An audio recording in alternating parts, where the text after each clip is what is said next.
ધરમપુરના શ્રી રઘુવંશી લોહાણા સમાજ દ્વારા ગુજરાતના મુખ્યમંત્રીને રજૂઆત કરતું આવેદનપત્ર પ્રાપ્ત અધિકારીને પાઠવવામાં આવ્યું, જેમાં શ્રી સ્વામિનારાયણ સંપ્રદાય વડતાલના સ્વામી જ્ઞાનપ્રકાશજી દ્વારા પૂજ્ય જલારામ બાપાના જીવન ઇતિહાસને ખોટી રીતે રજૂ કરનાર કથન પર કાયદેસર કાર્યવાહી કરવાની માંગ ઉઠાવવામાં આવી છે.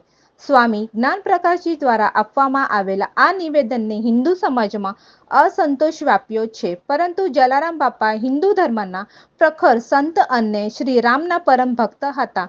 તેમનું જીવન સંપૂર્ણપણે સેવા અને ભક્તિ પર આધારિત હતું. રઘુવંશી સમાજનું માનવું છે કે કોઈ પણ સંપ્રદાયને અન્ય સંતોની મહાનતાને તોડી મરોડી પોતાને ઉચ્ચ બતાવવાનો હક નથી. ધરમપુરનું શ્રી રઘુવંશી લોહાણા મહાજન સંસ્થા પ્રાપ્ત અધિકારી સમક્ષ 3 પ્રમુખ માંગણીઓ રજૂ કરી છે. પહેલી, સ્વામી જ્ઞાનપ્રકાશ વિરુદ્ધ કાયદેસર કાર્યવાહી કરવામાં આવે. બીજી, તેઓ વીરપુર પૂજ્ય જલારામ બાપાના ધામ પર જઈ જાહેરમાં માફી માંગે. ત્રીજી, જે પુસ્તકો હવાલો આપીને ખોટો કથન કરવામાં આવ્યો છે તે તાત્કાલિક બેન કરવામાં આવે.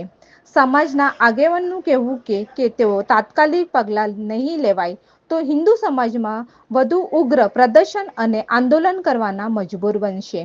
હિન્દુ ધર્મ અને પૂજ્ય સંતોની આસ્થાને નુકસાન પહોંચાડવા માટે કોઈ પણ પ્રકારનો પ્રયાસને બરદાસ્ત કરવામાં નહીં આવે.